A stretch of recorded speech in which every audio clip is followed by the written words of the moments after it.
यीशु मसीह के जन्म की कहानी। यीशु मसीह का जन्म इस धरती पर एक दिव्य घटना थी, जिसे ईसाई धर्म में एक महत्वपूर्ण चमत्कार के रूप में माना जाता है। ये घटना बाइबल के नए नियम में वर्णित है। यीशु मसीह का जन्म यहूदिया के छोटे से शहर बैतलहम में हुआ था। पृष्ठभूमि: ये वह समय था जब यहूदिया क्षेत्र पर रोमन साम्राज्य का शासन था। इस दौरान राजा हेरोदेस ने यहूदिया पर शासन किया।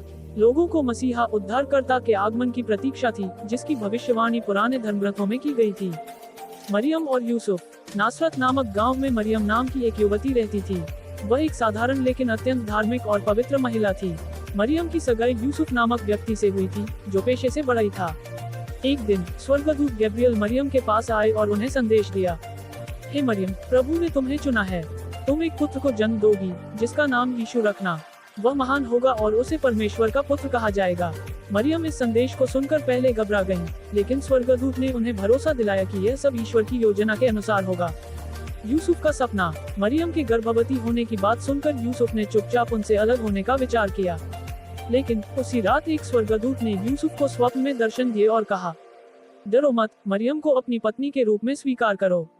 जो बच्चा उनके गर्भ में है, वह पवित्र आत्मा की शक्ति से है। उसका नाम यीशु रखना, क्योंकि वह अपने लोगों को उनके पापों से मुक्त करेगा। इस स्वप्न के बाद यूसुफ ने मरियम को स्वीकार कर लिया। बैतलहम की यात्रा। उस समय रोमन सम्राट ने आदेश दिया कि सभी नागरिक अपनी जन्मभूमि में जाकर जनगणना में अपना नाम दर्ज कराएं।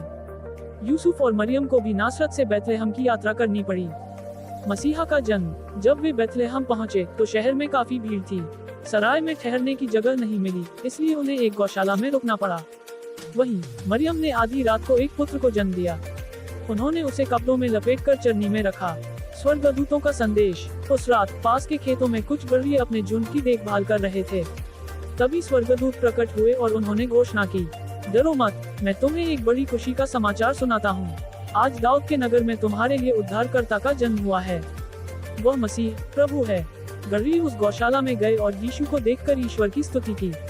पूर्वजनों की श्रद्धा। यीशु के जन्म के समय पूर्व दिशा से कुछ ज्योतिषी मागी एक तारे का अनुसरण करते हुए बैतलहम पहुँचे। वे राजा हेरोदेस के पास गए और पूछा, यहूदियों का नवजात राजा कहाँ है? हमने उसका तारा देखा और उसे प्रणाम करने आए हैं। हेरोदेस ने ये सुनकर घबरा गया और उन्हें बैतलहम जाने के लिए कहा। वे ज्योतिषी तारे का अनुसरण करते हुए उस स्थान पर पहुँचे जहाँ यीशु थे। उन्होंने उसे सोना, लोबान और गंधरस भेंट किए। राजा हेरोदेस की क्रूर योजना। हेरोदेस को लगा कि यह बच्चा उसके लिए खतरा बन सकता है।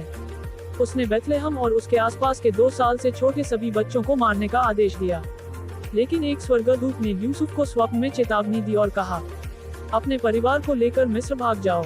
यूसुफ, मरियम और शिशु यीशु मिस्र चले गए और हेरोदेस की मृत्यु के बाद लौटे। यीशु का आगमन। इस प्रकार यीशु का जन्म मानवता के लिए एक नई आशा लेकर आया। उनके जीवन और शिक्षाओं ने दुनिया को प्रेम, करुणा और